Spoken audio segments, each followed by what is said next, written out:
Hello viewers. In this video, I will discuss about crystallization of unicomponent magma. The outline of this video is: magma is hot, molten, heterogeneous complex mixture of silicates, solid fragments, fluids and dissolved gases, contain large quantity of water, reactive fluids and gases in solution. Viscosity of the magma depends upon volatile content. Minerals crystallize at variable temperatures and follow bounce reaction principle. In this unit, unicomponent and bicomponent magma systems will be explained using phase rule and equilibrium crystallization. Introduction: chemical constituent is present in a system of universe. To study more complex systems, consider addition, subtraction of constituents in system and explained by phase rule. What is system? System, it's a part of the universe and physically separable. What are the types of systems? Open system, energy and matter can be transferred in case of open systems. Closed system, only heat energy can be exchanged. And isolated system, neither energy nor matter can be transferred. Now let us talk about the phase equilibrium. Phase, the definition of phase: physically and chemically homogeneous part of a system bounded by an interface with adjacent phases is called phase. What is component? Smallest number of chemical constituents needs to make up all phases in the system. And third one is degree of freedom, which is denoted by small f. That is minimum number of variables that define a state of a system at equilibrium. Now I will discuss about the Gibbs phase rule.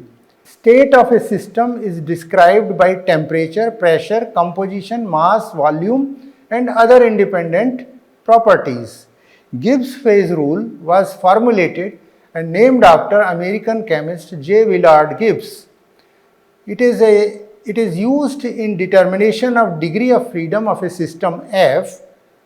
Phase rule is applicable only to the heterogeneous reversible reactions which are in equilibrium, whereas other reversible reactions are studied using law of action. I am citing one example of Makapui lava lake. Magma samples were recovered from various depths beneath solid crust and shown in this photograph. Here I am showing you pyroxene, glass, olivine. These are all minerals present in the magma. Here again the thermocouple attached to sampler to determine temperature is shown over here of the same area, and the minerals are glass, pyroxene, plagioclase. Both these figures, one is under cross section, the other one is under the plane polarized light. The temperature of sample versus present glass. How much glass is present is plotted against the temperature. You will find there is a gradual decrease in the percentage of glass with the lowering of the temperature. Next is the minerals that form during crystallization. Mineral wise, the plot is between temperature and the number of amount of minerals present in the magma. So olivine is maximum at temperature 1200 degrees centigrade. Again, with the decrease in temperature, the amount is increasing and finally it decreases. But other components like clinopyroxene, plagioclase, opaque, they simply gradually decrease with the lowering of the temperature, and the amount of glass is gradually increasing. The melt is actually increasing with the lowering of the temperature. Minerals that form during crystallization: olivine forms in weight percentage, maximum olivine forms at which shows high Mg content, MgFe content, whereas agate is slightly lesser than olivine and plagioclase both. Now crystallization behavior of melt. Cooling melts crystallize from a liquid to solid over a range of temperature and pressures. Several minerals crystallize over this T range and the number of minerals increases as T decreases. T means temperature. Minerals that form do so sequentially, not subsequently, with considerable overlap. Minerals that involve solid solution change composition as the cooling progresses. Crystallization behavior of melt. Melt composition also changes during crystallization. Minerals that crystallize as well as the sequence depend on the temperature and composition of the melt. Pressure can affect the types of minerals that form and the sequence. The nature and pressure of the volatiles can also affect the minerals and their sequence. Now let us discuss about the phase rule. Phase rule is equal to F is equal to C minus rho plus 2. F is equal to degree of freedom, the number of intensive parameters that must be specified in order of completely determine the system. F equal to degree of freedom, the number of intensive parameters that must be specified in order to completely determine the system.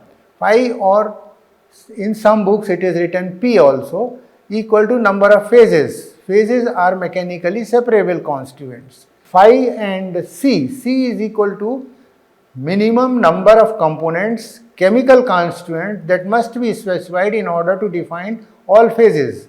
2 is the intensive parameters, usually temperature and pressure for us like geologists. These are the two components, two parameters which are commonly used. Now phase diagram is graphically represent P and T conditions under which various phases exist and transform from one phase to another.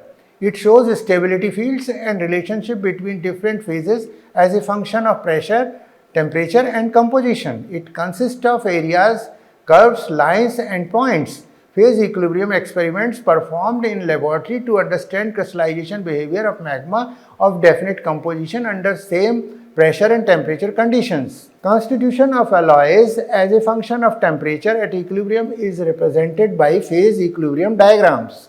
Application. The pressure and temperature conditions of magma generation and modification are ascertained from melting of rocks, minerals under laboratory conditions. Here is the experiment which is carried out in the laboratory with the help of a experimental furnace. I am showing this diagram. The red color portion shown in this diagram is a sample actually, and sample is placed inside the graphite furnace, and this graphite furnace is heated at a very elevated temperature and under very high pressure, maybe 800 ton rem. So this is actually pressure temperature controlled experiments where the melting of the sample is being carried out. Here is the phase diagram which shows melting point, temperature and the composition of the constituents like the solid, how much solid crystals have been formed, what is the liquid temperature, what is the solid and liquid proportion of each components. That is shown over here with this diagram. Phase diagram of unicomponent system showing critical and triple point. You see solid, liquid, gas, they are placed or they join, they are shown with the help of three curves, three different curves, and these three different curves meet at a point called triple point. The solid, liquids, triple point and critical point system is completely in the melt form, and 100% melt field is separated from rest of the phase diagram by boundary called liquidus. Liquidus line separates liquid from liquid plus solid. The 100% melt exists above this line. Low temperature stability field for 100% solid is separated from high temperature condition by a phase boundary line called solidus. Solidus is the line below this liquidus fine line where 100% solid exists. Solidus line separates solid from liquid plus solid both. Three curves separate solid, liquid and gas phases. Triple point is the point where temperature and pressure which the solid, liquid and vapor phases can exist together at equilibrium. The end point of a phase equilibrium curve is known as critical point.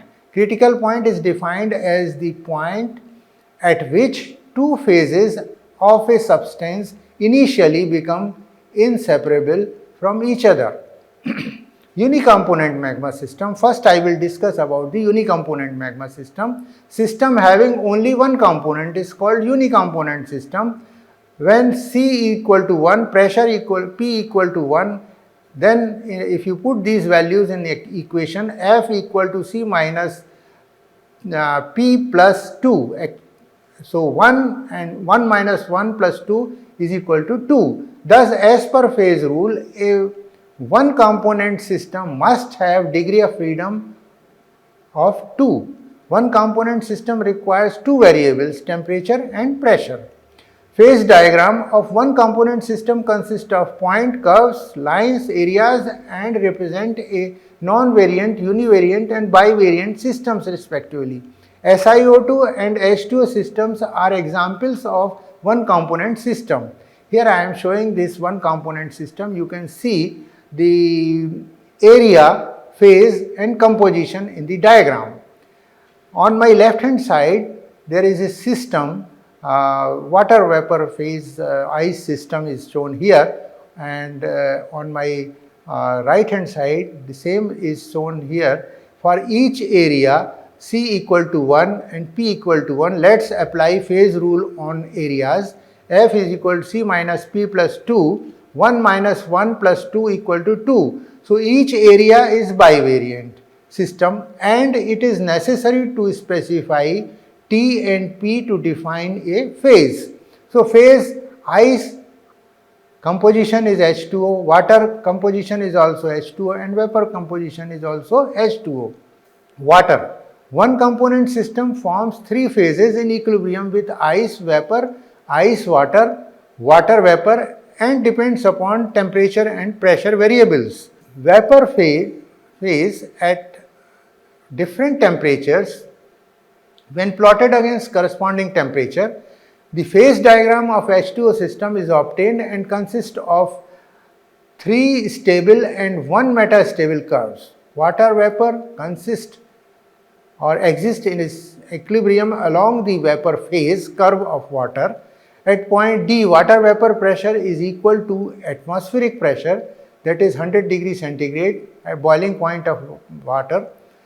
At 374 degrees centigrade temperature and 218 atmosphere pressure, curve OB finishes at B, where water and vapor are indistinguishable. System has one phase and this point is called critical point. Applying phase rule on this curve, C equal to 1 and phi equal to 2, F is equal to C minus phi plus 2 equal to 1 minus 2 plus 2 equal to 1. Curve represents a univariant system. Ice and vapor phases exist in equilibrium along sublimation curve of ice OA in figure.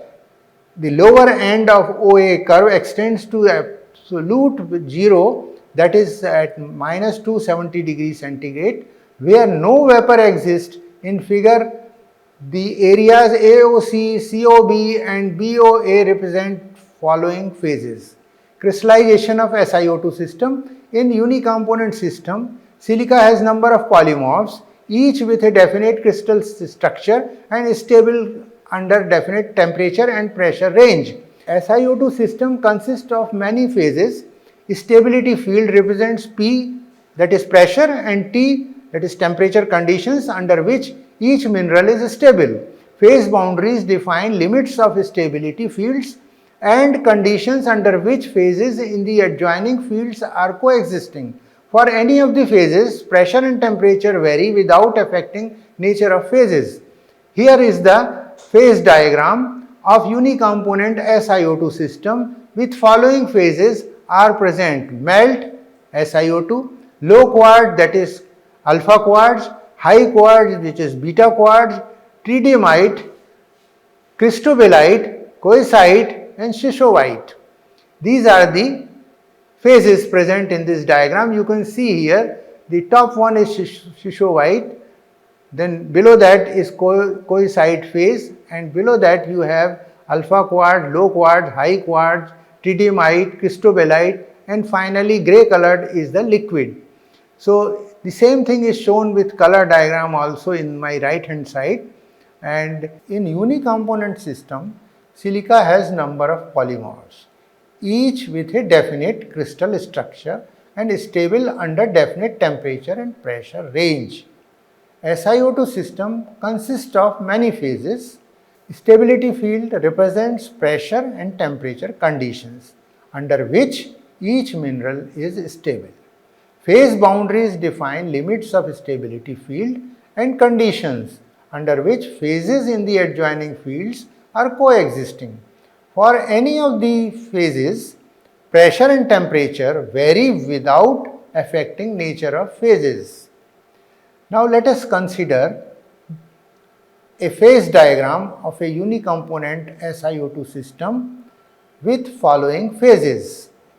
Phases are present, melt is present, which is shown here with grey color, and composition is SiO2, low quartz or alpha quartz, high quartz or beta quartz phase, tritiumite, cristobalite, coesite, and schistosite.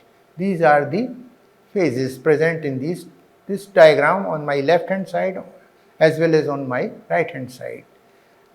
So at the top you have schistosite, then below that there is a line that separates schistosite phase from coesite phase, and below coesite there are two important phases, low quartz phase and high quartz, that is alpha quartz and beta quartz, and at 1100 degree temperature till 1300 or say for example 1500 degree temperature, you have a tritiumite and cristobalite phases. On my right hand side, the same thing is shown with colored diagrams to understand in a better manner the coesite, alpha beta quartz, cristobalite, tritiumite and liquid. Now what is the interpretation of these two diagrams? How you understand from these two, what is the outcome of these two diagrams and what they indicate? At point X, P is 3, that is equal to 3, where high quartz, tritiumite, cristobalite coexist, as high quartz, tritiumite, high quartz, cristobalite and tritiumite, cristobalite phase boundaries intersect. Let's apply phase rule. C equal to 1, that is SiO2, 1 component. So P plus F equal to C plus 2. So 3 plus F equal to 1 plus 2, F equal to 0. Therefore, X is an invariant point, means three phases coexist in equilibrium, but temperature and pressure are invariable.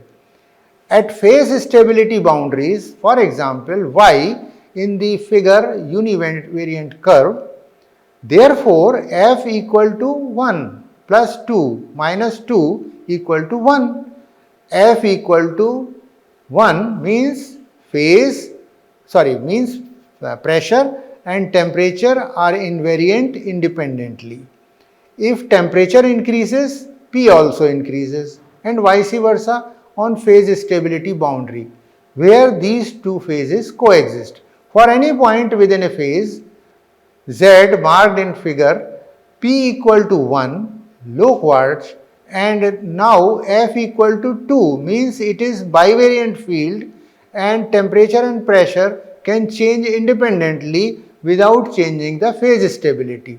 In figure, shaded area represents high temperature condition under which silica is in liquid phase, that is melt. On cooling at X, that is temperature 1650 degrees centigrade and pressure 0.4 gigapascal, cristobalite starts to crystallize. On further cooling, system will reach cristobalite tritiumite phase boundary at 1470 degrees centigrade, and here cristobalite transforms into tritiumite. On continuous cooling at tritiumite high quartz phase boundary, it will transform into quartz. With further cooling, it reaches low quartz high quartz phase boundary where high quartz is converted into low quartz. Two phases will coexist only at phase boundary during phase transformation. On decompression and cooling, the high pressure varieties of SiO2 such as schistosite and coesite will be converted into polymorphs at suitable temperature and pressure ranges. SiO2 system explains abundance of quartz as a quartz is stable polymorph of silica over broad pressure temperature range. The coesite and schistosite found at meteorite impact and thermonuclear bomb sites. Now listeners, let us summarize what we have discussed in this video. We have discussed 1 and 2 component magma systems, open, closed and isolated systems, Gibbs phase rule, rule governing melt crystallization, phase rule, that is F equal to C minus rho plus 2, magma generation, solidus, liquidus, triple point and critical points, unicomponent system, crystallization of alpha, beta, quad types, tridymite, cristobalite, coesite and schistosite in SiO2 system. Thank you listeners.